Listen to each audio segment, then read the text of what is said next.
하나님의 말씀은 마태복음 1장 1절에서 17절의 말씀입니다. 아브라함과 다윗의 자손 예수 그리스도의 세계라. 아브라함이 이삭을 낳고 이삭은 야곱을 낳고 야곱은 유다와 그의 형제를 낳고 유다는 다멜에게서 베레스와 세라를 낳고 베레스는 헤스론을 낳고 헤스론은 람을 낳고 람은 아미나답을 낳고 아미나답은 나손을 낳고 나손은 살몬을 낳고 살몬은 라벡에서 보아스를 낳고 보아스는 룻에게서 오벳을 낳고 오벳은 이새를 낳고 이새는 다윗왕을 낳으니라. 다윗은 우리아의 아내에게서 솔로몬을 낳고 솔로몬은 르호보암을 낳고 르호보암은 아비야를 낳고 아비야는 아사를 낳고 아사는 여호사밧을 낳고 여호사밧은 요람을 낳고 요람은 우시아를 낳고 우시아는 요담을 낳고 요담은 아하스를 낳고 아하스는 히스기야를 낳고 히스기야는 므낫세를 낳고 므낫세는 아몬을 낳고 아몬은 요시아를 낳고 바벨론으로 이거할 때 요시아는 여고냐와 그의 형제를 낳으니라. 바벨론으로 이간 후에 여고냐는 스알데를 낳고 스알데는 스룹바벨을 낳고 스룹바벨은 아비옷을 낳고 아비옷은 엘리아김을 낳고 엘리아김은 아소르를 낳고 아소르는 사독을 낳고 사독은 아킴을 낳고 아킴은 엘리웃을 낳고 엘리웃은 엘르아사를 낳고 엘르아사는 mat단을 낳고 mat단은 야곱을 낳고 야곱은 마리아의 남편 요셉을 낳으니 마리아에게서 그리스도라 칭하는 예수가 나시네. 다 같이 읽으시겠습니다. 그런즉 모든 대수가 아브라함부터 다윗까지 14대요 다윗부터 바벨론으로 이가할 때까지 14대요 바벨론으로 이가한 후부터 그리스도까지 14대로라. 아멘. 할렐루야. 서로에게 평강의 복을 교환하는 마음으로 샬롬 인사 나누시기 바랍니다. 샬롬. 사순절 특별 새벽기도에 참석하신 온 교우 여러분을 주님의 이름으로 환영합니다. 다시 한번 인사 나누실 때 은혜 많이 받으세요. 인사 나누시기 바랍니다. 은혜 많이 받으세요.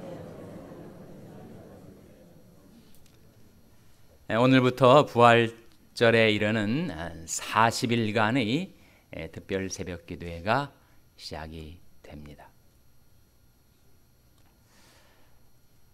우리가 시편 말씀을 잠시 중지하고 이 사순절 기간 동안에는 마태복음 말씀을 통해서 우리 주 예수 그리스도를 바라보고 우리 주 예수 그리스도를 깊이 생각하고 우리 주 예수 그리스도를 따를 수 있게 되기를 주님의 이름으로 축원합니다.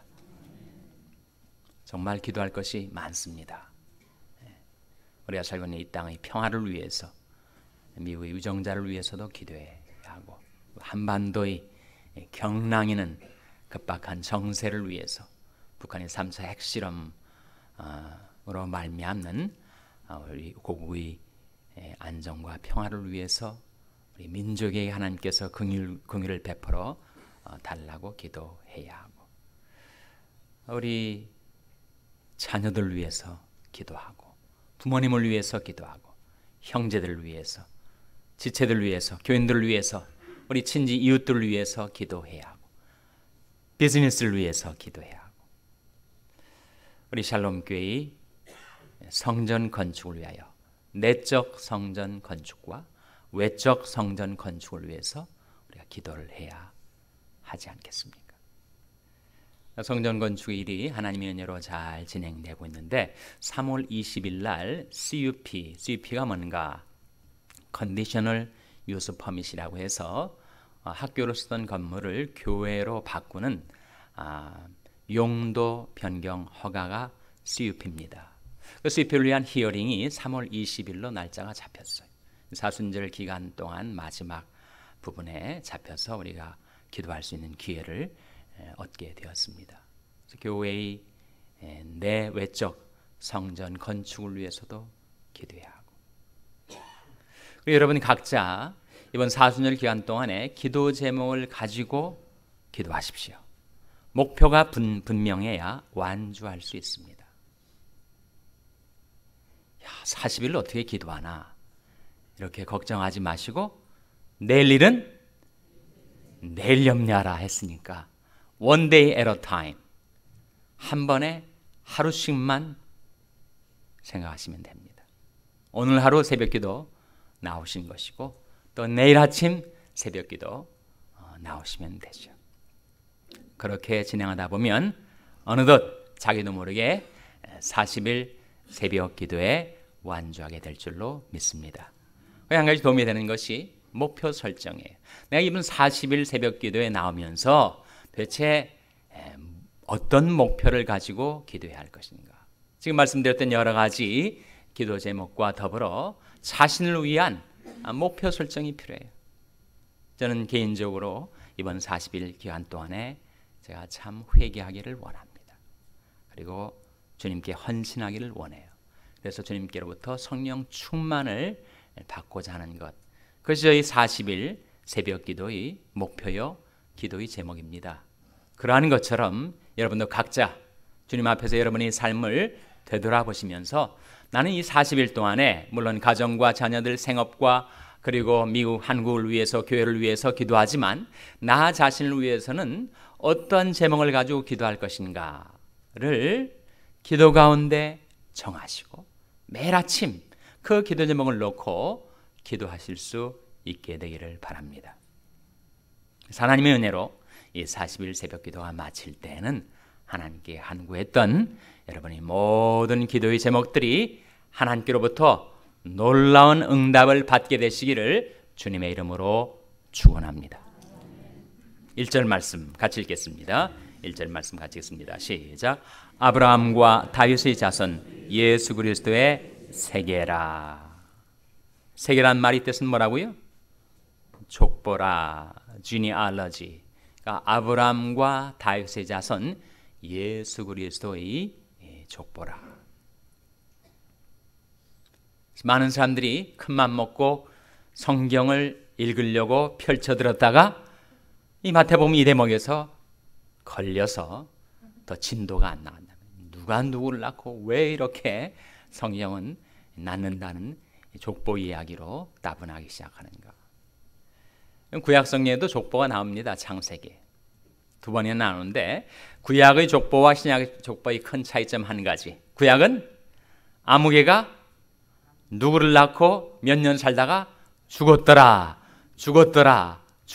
계속 나오지만 신약은 어떻습니까?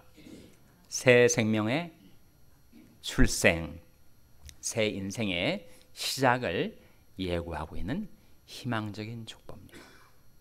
근데 예수 그리스도의 족보 가운데 많은 조상들이 있었지만 육신적인 조상들 두 사람을 꼽습니다. 누구와 누구의 자손이라고요? 아브라함과 다윗의 자손 예수 그리스도의 세계라. 아브라함은 무엇을 상징할까요? 아브라함은 믿음을 상징하죠.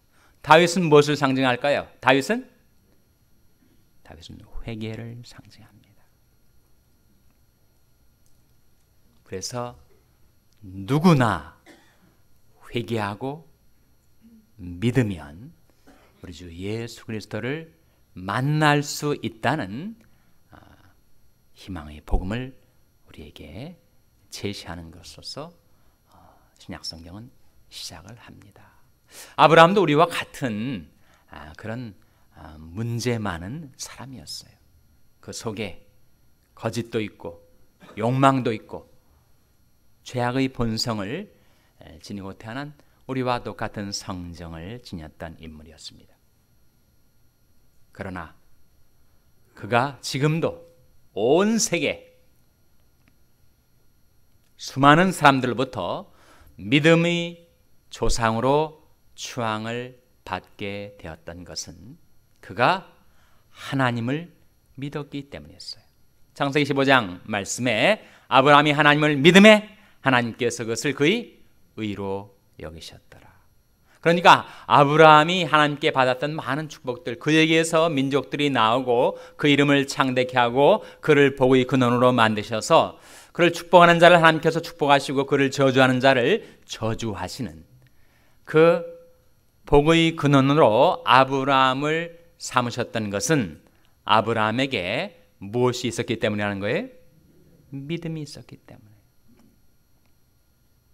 아브라함의 믿음을 통해서 하나님은 아브라함을 그렇게 축복해 주셨을 뿐만 아니라 바로 세상에 오시는 메시아 우리 주 예수 그리스도의 초상으로 아브라함을 삼으셨던 것입니다.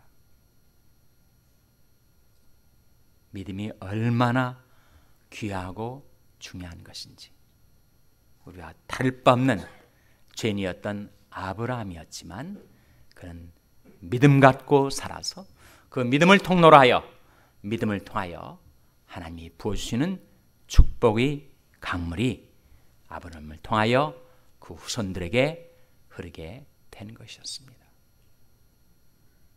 아브라함이 믿었던 하나님은 죽은 자를 살리시며 없는 것을 있는 것 같이 부르시는 하나님. 우리도 하나님을 그렇게 믿고 의지하며 살아가는 것일까요?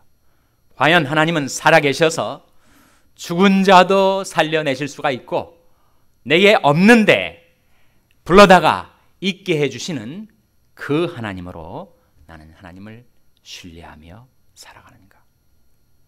만일 우리에게 그렇게 하나님을 신뢰하고 의지하고 하나님을 믿는 믿음이 있다면 우리에게도 아브라함처럼 복 받을 가능성이 열리게 되는 것입니다.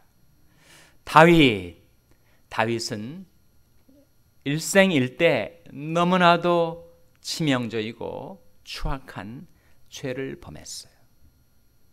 바로 우리아의 아내를 취한 사건입니다. 성경은 여지없이 그것을 드러냅니다. 성경은 결코 한 사람을 위인화하지 않습니다. 미워하지 않아요. 하나님이 빛 가운데 정직하게 그 사람이 인생을 다 드러냅니다. 오늘이 족보 가운데서도 다윗은 우리아의 아내에게서 솔로몬을 낳았고 하는 대목이 나와요. 여러분, 누가 자기 족보를 쓰는데 우리 16대 조상 할아버지는 우리 이웃집 여자와 통간을 해서 우리 15대 할아버지를 낳았고 그런 족보를 세상에 누가 만들겠습니까? 하나님의 말씀은 한 인생을 결코 미워하거나 포장하지 않고 하나님 앞에서 우리 모두가 할 수 없는 죄인임을 드러내주고 있습니다. 그랬던 다윗이었지만 다윗이 지금도 구약성경 중에서도 가장 신앙 깊은 인물로, 그리고 무엇보다도 예수 그리스도의 조상 중에서 아브라함에 이어서 다윗의 후손으로 나실 예수 그리스도를 보여주는 이런 놀라운 은혜를 받을 수 있었던 것은 다윗이 무엇했기 때문이라는 거예요? 회개했기 때문이었습니다. 하나님이여, 주의 인자를 쫓아 나를 긍휼히 여기시며 주의 많은 자비를 쫓아 내 죄과를 도말하소서. 나의 죄악을 말갛게 씻으시며 나의 죄를 깨끗이 제하소서. 대저 나는 내 죄과를 아오니 내 죄가 항상 내 앞에 있나이다. 내가 주께만 범죄하여 주의 목전에 악을 행하였사오니 주께서 말씀하실 때 의로우시다 하고 판단하실 때 순전하시다 하리이다. 다윗은 철저하게 회개하였기 때문에 그는 그런 은혜를 받게 되었던 것입니다. 그래서 신약 성경이 시작되면서 우리 주 예수 그리스도를 증거하는 이 마태복음 말씀에 아브라함과 다윗을 도입한 의도는 누구나 내가 가망 없는 죄인일지라 하더라도 회개하고 믿으면 예수 그리스도를 만날 수 있다. 구원을 받을 수 있다. 은혜를 받을 수 있다. 그 희망의 복음을 우리에게 보여주고 있는 것입니다. 그럼 이 족보 가운데 이 여인의 이름이 4명이 나옵니다. 예수님의 족보 가운데 나타난 4명의 여자 누구죠? 다말하고 또 라합하고 또 밧세바하고 그리고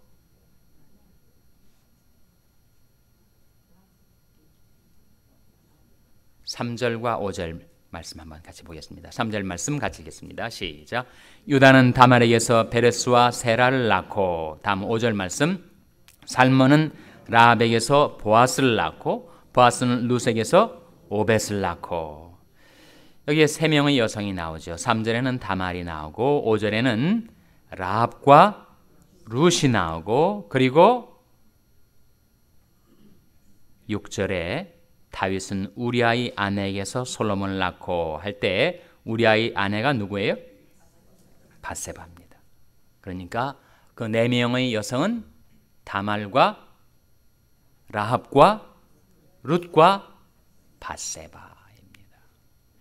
이 네 명의 여성이 다 수상쩍은 여성들입니다. 자, 다 좀 문제성이 있는 여성들이에요.